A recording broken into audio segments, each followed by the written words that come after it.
bom dia primeiramente aos meus irmãos encarnados e aos meus irmãos desencarnados. Em nome de Deus, do nosso amado Mestre Jesus, que é o nosso irmão, vamos iniciar com ele o nosso estudo de hoje. Tomara que nós possamos aprender bastante com esse estudo e podemos pôr em prática o que nós aprendemos. A oração que ele nos ensinou. Então nós vamos dar início aos nossos estudos aqui. Nós vamos estudar os versículos 6, 7 e 8 do Evangelho de João, iniciando, nós estamos onde? No prólogo. O que é o prólogo? O prólogo é uma palavra de origem grega, ela nos remete a uma peça teatral. João então utiliza dessa ferramenta e traz para nós, no início do seu evangelho, uma apresentação do tema central. A gente já verificou que o tema central é Jesus Cristo. Eu vou lembrar rapidamente aqui. Foi perguntado na questão 284 do livro Consolador para Emmanuel, aquele grupo que havia lá em Pedro Leopoldo, o apóstolo João recebeu missão diferente na organização do evangelho, considerando-se as diferenças de suas exposições em confronto com as narrações de seus companheiros, porque nós temos 3 evangelhos considerados semelhantes ou sinóticos, semelhantes. O evangelho de João ele tem uma outra tendência. Olha a resposta do Emmanuel. Ainda aí, temos de considerar a especialização de tarefas. Cada evangelista recebeu uma missão. No capítulo das obrigações conferidas a cada um, as peças nas narrações evangélicas identificam-se naturalmente entre si, como partes indispensáveis de um todo. Mas somos compelidos a observar que, se Mateus, Marcos e Lucas receberam a tarefa de apresentar nos textos sagrados o pastor de Israel na sua feição sublime, a João coube a tarefa de revelar o Cristo divino na sua sagrada missão universalista.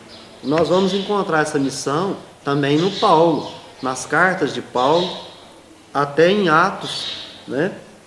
Vamos encontrar também algumas questões referentes aí ao Jesus sendo o Cristo, o Messias, o Mashiach, enfim, essa é a feição que nós precisamos lembrar.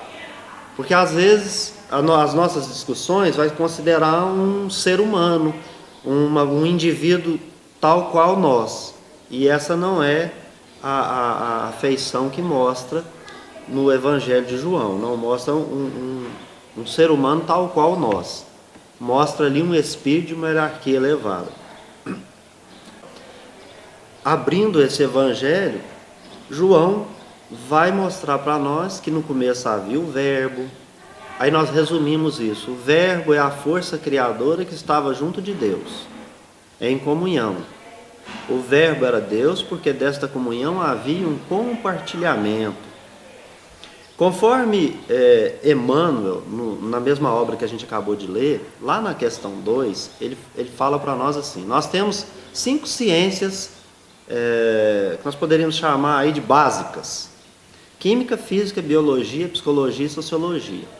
Na visão de Emmanuel, a biologia é o centro, e a partir da biologia que nós vamos descortinar, revelar a transcendência da origem, que é o espírito. E ele diz assim: espírito, o verbo divino.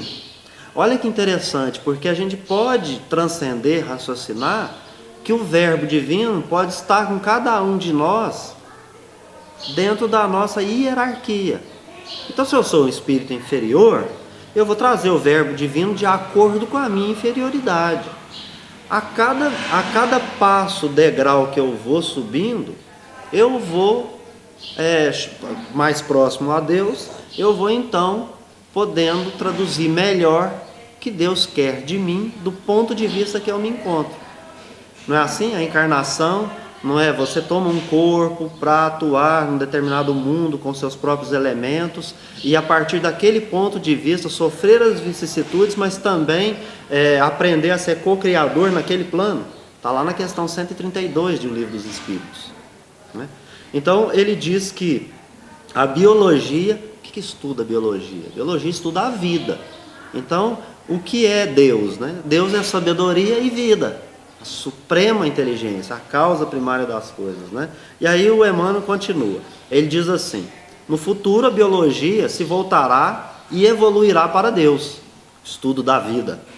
E no Consolador, agora na questão 28, ele diz assim, sobre a expressão verbo divino: em todos os reinos da natureza, mineral, vegetal, animal, aminal, vibra ou palpita a vibração de Deus, o verbo divino da criação infinita. Então o que é esse verbo? É a vibração de Deus. Deus vibra em mim, em cada um de nós, em toda criatura, em tudo aquilo que é criação, faz parte da criação. Todos os princípios, então o princípio inteligente também, todos os princípios, todos os indivíduos, deixou de ser princípio, já é um indivíduo, eu sou, né? Eu penso, logo existo, né? Lembra dessa frase? Eu penso, logo existo. Então a partir do momento eu penso, logo existo, eu me individualizei. Então eu consigo enxergar uma imagem minha, diferente dos demais, consigo me ver um ser. E é por isso que a gente às vezes acha a gente muito bonito, né? A gente vai ficando então um pouquinho egoísta, um pouquinho vaidoso, porque a gente se encontra. Mas faz parte da evolução você se encontrar, se individualizar, se ver diferente. É dessa forma que a gente sai daquela coletividade, eu faço parte da criação como um todo, e começo a verificar que eu sou um indivíduo que pertenço à criação. Olha que legal. E todos os princípios, todos os indivíduos possuem valores e aquisições sagradas para viver para sempre.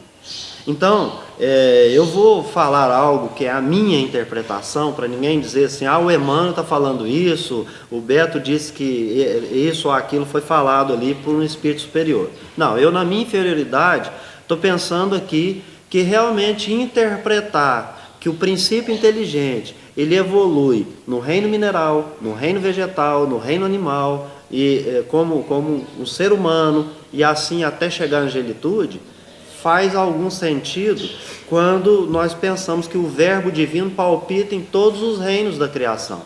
Se palpita em todos os reinos, na pedra. É possível então lá ter algum princípio inteligente, que ele não é a pedra, mas ele evolui na pedra, né? Se a gente ler com olhos de ver a obra Evolução em Dois Mundos, nós vamos ver que em dado momento o André Luiz vai dar para nós essa dica de que a Leptothrix se desenvolveu no reino mineral primariamente e depois seguiu vida. Agora é importante também que nós avancemos com uma questão, ela é a questão 244, aqui está mas é letra A de O Livro dos Espíritos. Lá nessa questão 244, que já foi lida no outro estudo, nós aprendemos que nós não vemos Deus e nós não compreendemos Deus, por conta da nossa inferioridade, por conta do próprio orbe terrestre. Então aqui na Terra não tem espírito nenhum que compreende Deus ou que vê Deus. Nós tivemos um que passou pela Terra, mas ele não é terráqueo, terreno. É um espírito que se encarnou na Terra, mas ele não é propriamente um daqueles que vivem na Terra, encarnando e desencarnando em provas e expiações. É Jesus. Então, a exceção de Jesus, que segundo o próprio Emmanuel na obra do Consolador evoluiu direto para Deus, todos os outros inferiores, nós não vemos e não compreendemos Deus. Nós podemos, como espíritos inferiores, sentir Deus e adivinhar Deus. E aí que mora o problema, porque cada um cria um Deus à própria imagem e semelhança, de acordo com o grau evolutivo que está. Então eu posso pensar num Deus do exército, eu posso pensar num Deus físico, que traz o dedo para tocar em mim, posso pensar num Deus rei, que senta num trono. Então, é errado pensar assim? Segundo Emmanuel, não, porque faz parte da nossa evolução. Então, às vezes, não vai adiantar discutirmos com quem ainda está naquele grau que só concebe essa ideia. Não adianta a gente partir para a briga, para o confronto, para esgrima, né? O duelo físico acabou, mas fica o duelo mental, né? De querer vencer pelo melhor argumento. Então isso acabou. O Espiritismo nos ensina que cada um no seu quadrado e cada um na sua hora. Se te perguntar e quiser saber, já deu o primeiro passo, já levantou e está querendo seguir, como diz na Bíblia, e por isso quer alguma instrução sua de acordo com o que você entende sobre o Espiritismo. Fora isso, não forcemos barra. A gente pode escrever, falar, comentar, mas sem forçar barra, cada um no seu quadrado, né? E como espíritos inferiores, criando então uma imagem para nós mesmos, nós não teremos essa capacidade próxima a nós. Pensando nisso, vamos imaginar, né? Aqui é só ilação. Como é que Deus, então, vai demonstrar toda a sua misericórdia com cada criatura? Se eu não vejo Deus, se eu não compreendo Deus, o que Ele colocou para nós? Ele colocou um meio para que eu pudesse compreendê-lo, para que eu pudesse vê-lo de alguma forma. Jesus no Evangelho fala lá no capítulo 14 do Evangelho de João, quando perguntam para ele, então mostra Deus para nós. Ele fala assim, mas olha para mim, você não consegue ver Deus em mim? Olha, por que isso? Porque ele veio como um meio, como um médium num outro sentido, tá? Como um instrumento, para ser o mediador da nossa relação com Deus. Por isso que ele vai dizer que ele é o caminho, a verdade e a vida. Ele é o mediador para nós que somos espíritos inferiores. O que nós estamos fazendo aqui, para trocar em miúdos? Eu estou pegando uma instrução dos espíritos superiores no Livro dos Espíritos, aliando com o Evangelho de João, entendendo a figura de Jesus na Terra para nós. Se eu não compreendo, se eu não vejo, eu preciso ter algo palpável, de acordo com a própria misericórdia divina, de alguém que faça isso. Mas eu não estou entendendo, Beto, não entendi o que você falou. Tá certo. Qual é o mediador entre você e a escrita quando você nasce, começa a dar os seus primeiros passos, não sabe falar e não sabe escrever? Você não precisa daqueles que te ensinam? Aquele é o mediador. A figura de Jesus é desse mestre, desse sábio. Ele para nós, na terra, vai representar a sabedoria divina e o amor de Deus. Por isso que nós temos esse médium aqui na terra, que é Jesus. Aí eu coloquei, obviamente, aí depois uma leitura mais detida, né? Deus fala comigo? Fala, mas eu escuto? Não, eu não compreendo Deus, eu não vejo Deus. Como é que eu vou ouvir alguém que eu não vejo e não compreendo? Não é isso? Há uma necessidade de um intérprete? Sim, é aquele que vai mediar a revelação, vai mediar essa comunicação. Por que isso? Porque nós já sabemos que Deus está em tudo. Paulo fala isso, João fala isso, todos os livros que lemos falam isso, o Livro dos Espíritos fala isso, né? Todas as religiões dizem isso para nós. Deus está em tudo. Se Deus está em tudo, não vai deixar ninguém órfão. Por isso que Ele vai oferecer um espírito da hierarquia de Jesus. Continuando aí, eu coloquei assim: Emmanuel, nas questões 261, 265 e 283 do livro Consolador, num resumo, vai nos esclarecer que há um traço da luz divina em todas as coisas, em todos os seres, nas mais variadas condições do nosso processo de aperfeiçoamento. Deus é o verbo da criação, o verbo é luz da eternidade. Opa! Mas é o Cristo que é o verbo? Não, Cristo é a expressão do verbo para nós. Num outro planeta, com uma outra humanidade, aqui é a humanidade terrestre. Num outro planeta, com uma outra humanidade, lá vai ter um Cristo que vai representar a sabedoria e o amor de Deus. Vai ter um mediador lá. Então lá ele será a expressão do verbo divino para aquelas criaturas. Ok? Na falta de um sentido para a gente compreender a natureza íntima de Deus, por que eu disse isso? Porque também no Livro dos Espíritos fala assim: qual é o motivo de que nós não vemos e não compreendemos Deus? Ele diz assim: porque lhes falta um sentido que só é atingido com a evolução. À medida que eu vou evoluindo, eu então vou atingir esse sentido que falta para ver e compreender. Parece que entre os 5 sentidos materiais e até atingir esse um que falta, tem um caminho longo para ser anjo, né? Começar a transcender, pensar como espírito, ver em que eu estou errando agora, o que não me faz ficar feliz, né? Tentar enxergar com outro olho, né? O olho de ver que Jesus fala. Mas agora, nós começamos a perceber que como encarnados nós precisamos superar as nossas imperfeições, que a causa não é Deus, não é espírito obsessor, a causa das nossas imperfeições são as nossas vontades. Nós nos individualizamos, nos descobrimos e passamos a sentir e ter vontade. Esses sentidos nos arrastam mesmo para muita coisa que julgamos que são coisas boas, até determinado ponto. Depois você fala, olha, isso não faz sentido, não quero mais isso para mim. E passa a não estar mais com aquelas pessoas, com aqueles que procuram esse mesmo arrastamento. Na nossa vida, é comum a gente ver que em dado momento a gente sempre esteve com determinadas pessoas. Daí a pouco a gente muda. Você casa, você vai estudar, você procura uma relação com Deus em algum templo, ou você procura algum estudo filosófico, outros procuram ir para a montanha, né? E, enfim, cada um vai procurando aí e vai desvencilhando de algumas coisas que ele, daquele ponto de vista, compreende que está fazendo mal para ele. Então ele começa a procurar o que a vontade dele está agindo para causar imperfeição. Só que sabendo disso, né, vai entrar aí, como a gente já disse, essa figura inesquecível de Jesus, a personagem central do Evangelho de João. Essa personagem, esse Jesus Cristo, ele é enviado por Deus, é um presente de Deus, e ele diz isso, eu sou um enviado de Deus, o Pai me mandou. Tanto que ele tem uma missão, ele não se desvia dela de jeito nenhum.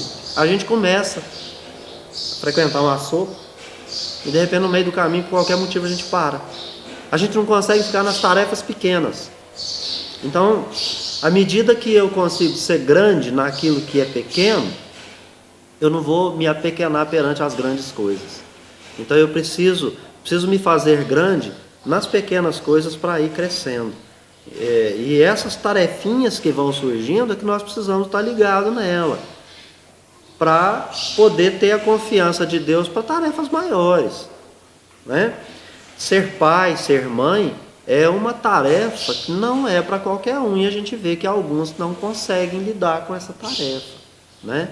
Ser um professor, ser um advogado, enfim, qualquer ponto de vista que vocês tiverem, tá certo? Da forma, aonde você está. Lembre-se que do ponto de vista que você está encarnado, segundo a questão 132, você tem que desenvolver uma tarefa, né?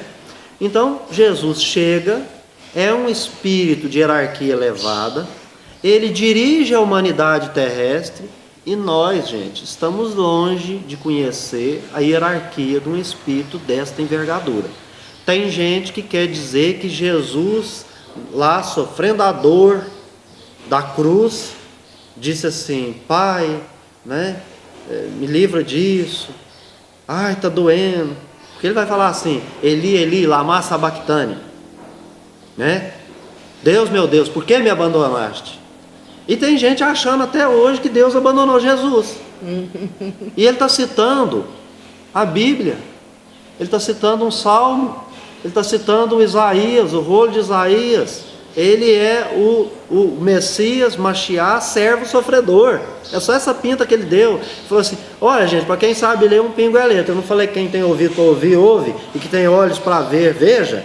Então eu estou citando o Salmo 22. E estou dizendo que eu sou o servo sofredor. Vocês estão procurando um Deus dos exércitos? Não tem. E nós vamos ver isso no texto hoje com João Batista. Não tem Deus dos exércitos, né? Jesus então se identifica para nós, aqui na Terra, como a misericórdia e a sabedoria de Deus, desde a organização do planeta. Isso nós já mencionamos aqui. Evolução em Dois Mundos, Caminho da Luz, a obra Emmanuel, de Emmanuel, vários outros livros, Humberto de Campos, outras psicografias também sérias, não trazidas pela mediunidade do Chico Xavier, mas em outras também, então nós vamos encontrar. Isso aí para nós está superado. O conjunto de versículos 6, 7 e 8, ele vai falar para nós de um homem, porque ele começa falando de um homem. Vamos então ler esse conjunto de versículos. Onde que está isso? 1.6, vou ler para você. Estou aqui, está comigo. O conjunto de versículos 6 a 8 fala de um homem, tá certo? Achou aí? Isso. Vou falar agora. Capítulo 1, versículo 6. Houve um homem enviado da parte de Deus, cujo nome era João. Versículo 7. Que veio para testemunho, a fim de testemunhar a respeito da luz, para que todos crescem por meio dele. Não era a luz, mas veio para que testemunhasse a respeito da luz. Olha que conjunto, show de bola. É bonito show mesmo. de bola. Aí eu coloquei umas perguntinhas para vocês aí, para a gente fluir. Aqui pode falar, viu, gente? Viu? Pode falar, pode comentar, pode discordar principalmente, faz parte. Então aqui está assim. Quem que é esse homem? Um homem. Porque ele não falou aqui que é João Batista, mas nós não estamos falando para o povo aí que é João Batista, o assunto de hoje. Onde que está isso? Nesse mesmo capítulo, no versículo 15, ele diz que esse um homem é a figura de João o Batista. João que batizava. Quem é João Batista? Aqui, antes da gente partir para o dicionário bíblico, nós vamos entender que João Batista é uma figura, é a voz que clama no deserto. É aquele que recebeu uma missão diretamente de Deus, porque ele foi enviado da parte de Deus. Vamos começar a colocar caraminholas na cabecinha das pessoas. Quem está junto de nós na organização do planeta, desde quando o planeta começou a ser organizado? É Jesus? É Jesus, não é? Nós falamos isso, Emmanuel fala isso, André Luiz fala isso. Então, quando João Batista foi enviado, ele é enviado por Deus, porque Jesus é a expressão da palavra de Deus para os terráqueos, para os terrenos, para os terrícolas, para nós, seres humanos aqui da Terra. Então, quem é que envia João? É Jesus, porque Jesus é o que comanda. Ele é o grande general, não é para quem gosta de exército. E João Batista é um dos seus soldados ali da linha de frente. E eu vou dizer por que soldado e não ministro. João Batista é a voz que clama no deserto, ao qual foi dada a missão de preparar o caminho do Senhor, de Jesus Cristo. Cumpre então uma tarefa. Mas também foi dito para ele: endireitai suas veredas. Então, ao mesmo tempo, João Batista está evoluindo. Ele podia cair? Podia errar? Claro. Allan Kardec tem uma pergunta bem interessante aqui no Livro dos Espíritos. Lá em Obras Póstumas nós vamos encontrar que ele fala assim: mas e se eu não der conta dessa tarefa de codificar, de fazer tudo que vocês estão pedindo para eu fazer? Qual é a resposta dos Espíritos superiores? Vocês lembram? Diz para ele assim: a gente troca, coloca outro. Simples assim. Quer um exemplo? No livro de Humberto de Campos, dessas obras de Humberto de Campos, tem um dos livros que vai falar de Napoleão e Kardec. Napoleão é um que vem para uma tarefa específica, é reencarnação de Júlio César e sai do caminho. Napoleão Bonaparte, o primeiro, obviamente. Ele é a reencarnação de Júlio César, o imperador. Essa notícia está no livro de Humberto de Campos. E ele vem com a missão de preparar o caminho para o Kardec. porque era um momento bem conturbado na França. E ele, como imperador, se volta de novo para o poder, para a conquista, para o dinheiro, para a fortuna, para o mando, que isso é um arrastamento, é uma imperfeição, e cai de novo. Mas esse é para um outro estudo. Foi o Nero.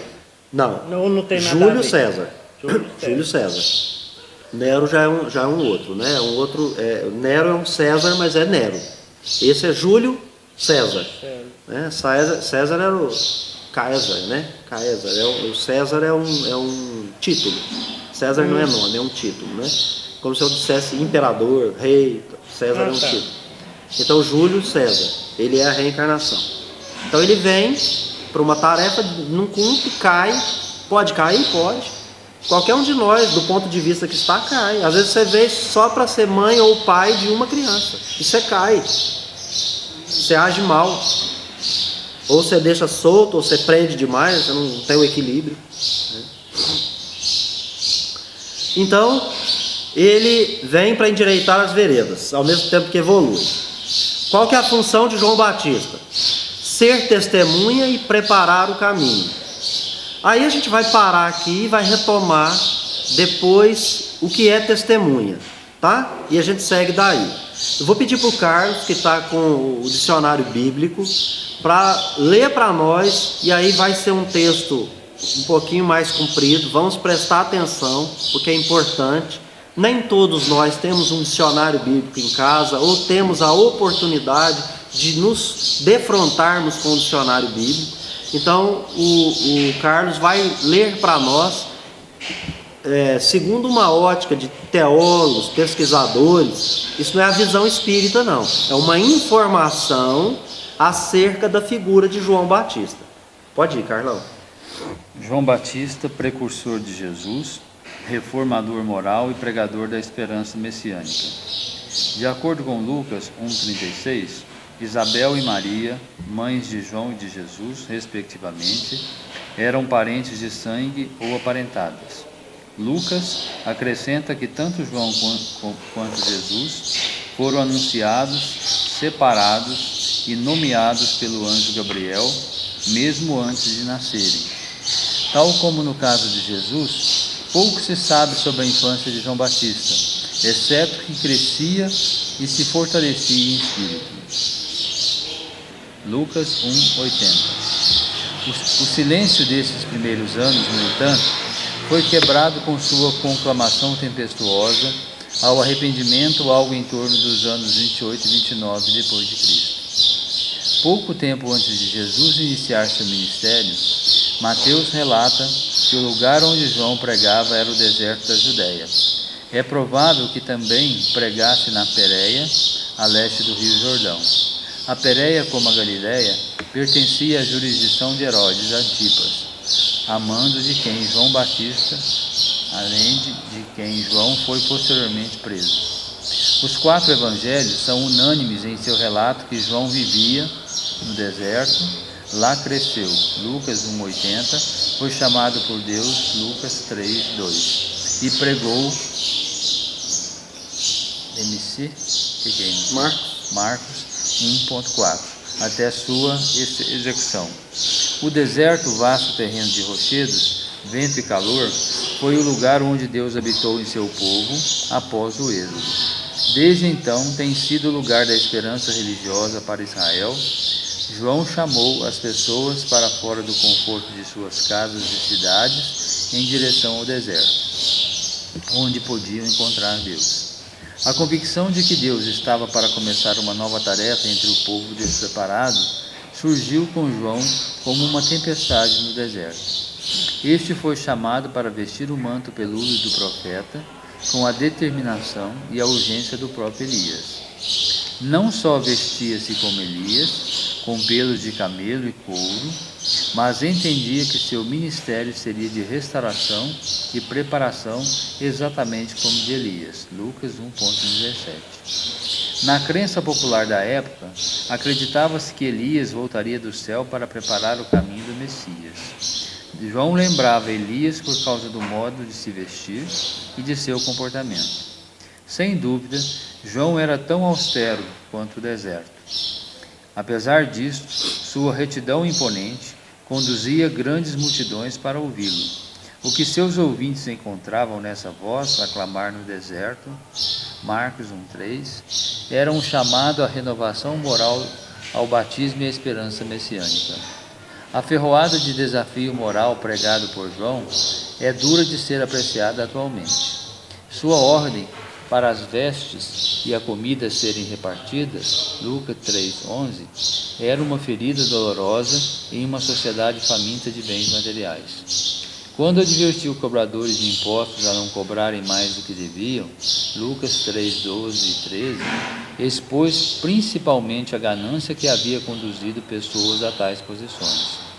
Quanto aos soldados, aos quais disse que deveriam ficar satisfeitos com o salário que recebiam, estes deveriam estremecer diante da hipótese de usar o poder para tirar vantagem das pessoas comuns. Lucas 3,14. O batismo de João era uma regeneração simbólica e moral de purificação, administrada a cada candidato apenas uma vez. João criticou as pessoas por se acharem corretas e confiantes em Deus, porque eram filhos de Abraão. Mateus 3,9. Pôs o machado à raiz da presunção, advertindo que eles, os judeus, seriam eliminados e rejeitados, a menos que demonstrassem frutos de arrependimento. Mateus 3:7-12. O esforço de João quanto à reforma moral, simbolizada pelo batismo, foi o meio de preparar Israel para encontrar com Deus. Sua pregação teve início com as palavras: preparai o caminho do Senhor, endireitai as suas veredas. Marcos 1:3. João teve uma consciência firme de que aquele que viria depois dele batizaria com água e com o Espírito Santo. Marcos 1:7-8. João foi o precursor do Todo-Poderoso, um mensageiro da esperança messiânica que se originaria em Jesus. Foi precursor de Jesus não somente em seu ministério e mensagem, Mateus 3:1, 4:17, mas também em sua morte. Somente depois de João ser preso é que Jesus iniciou seu ministério, Marcos 1:14. A execução de João prenunciou o destino semelhante de Jesus, aprisionado por Antipas na fortaleza de Machaeros, nas colinas abandonadas a leste do Mar Morto. João deve ter ficado desiludido com seu fracasso e com o fracasso crescente que sentia a respeito da missão de Jesus. Por isso, enviou mensagens para perguntar a Jesus: és tu aquele que estava para vir, ou havemos de esperar outro? Mateus 11:3. João foi finalmente morto pelo funcionário de um rei, induzido por outros, que se permitiu ser influenciado por uma esposa ardilosa, por sua nora e pelas pessoas ao seu redor.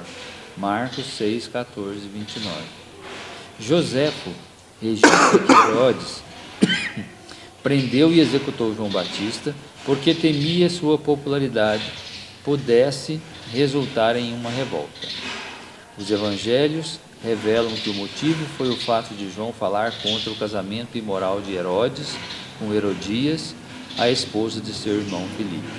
Marcos capítulo 6, 17 e 19.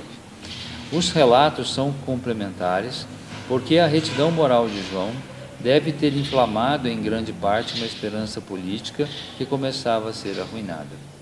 Disse Jesus a respeito de João: entre os nascidos de mulher, ninguém apareceu maior do que João Batista. Mateus 11:11. Ele foi o último e o maior dos profetas. Mateus 11, 13 e 14. Apesar disso, permaneceu como Moisés no limite da terra prometida. Não entrou no reino de Deus proclamado por Jesus e, consequentemente, o menor no reino dos céus é maior do que ele. Mateus 11:11. A influência de João continuou a existir após a sua morte. Quando Paulo foi a Éfeso, aproximadamente 30 anos mais tarde, encontrou um grupo de discípulos de João. Alguns destes devem ter pensado em João em termos messiânicos. O fato levou o autor do Evangelho de João, que também escreveu de Éfeso, 60 anos após a morte de João Batista, aproximadamente a enfatizar a superioridade de Jesus. Bacana. Vão pensando aí agora a respeito do que foi lido. É bem longo o texto, mas algumas coisas é importante. Primeiro, todos os evangelistas contam parte da história de João. Em todos os evangelhos, nós vamos encontrar João trabalhando a questão moral daquela sociedade. Em todas as funções que cada um estava colocado, eles cometiam deslizes, mas se achavam eleitos por Deus só porque era descendência de Abraão. E ele começou a dizer que não é bem assim, que a coisa é bem diferente. É isso que ele vai ensinar no seu ministério. E ele vai sofrer depois uma degola, ele vai morrer degolado. Nós queremos falar sobre isso e nós queremos enfatizar que Jesus diz que dos nascidos de mulher, ou seja, ele está falando de seres humanos, dos seres humanos da terra, João é a hierarquia mais elevada. Ele é o exemplo, porque ele vem, testemunha, trabalha, cumpre a tarefa, sofre a expiação, nós vamos falar disso daqui a pouco, tá certo? E termina vencendo as próprias imperfeições, mas dá uma incerteza no próprio João, porque ele começa a perceber que ele falou, mas ele queria implementar esse reino físico aqui na terra, porque ele manda perguntar, ele pega os discípulos dele e fala para irem até Jesus e pergunta assim: é você mesmo o Messias ou tem que esperar outro? E eles eram primos, cresceram juntos. As estratégias daquele ministério são tratadas durante aquela juventude, porque nós vamos ter essa notícia aqui no capítulo 2 do livro Boa Nova, tá? Do Humberto de Campos, que fala de Jesus e o precursor. João Batista é o precursor. História bem interessante, falando dos medos das duas mães, né? Da mãe de Jesus, Maria, e de Isabel, mãe de João Batista, né? Uns medos normais de mães preocupadas com seus filhos, né? Que sempre está encontrando eles numa situações em que mãe não quer encontrar filho, né? E sempre aquela segurança de ambos, né? Enfim, nós vamos dar uma pausa, vamos tomar um café e aí daqui a pouco a gente retorna.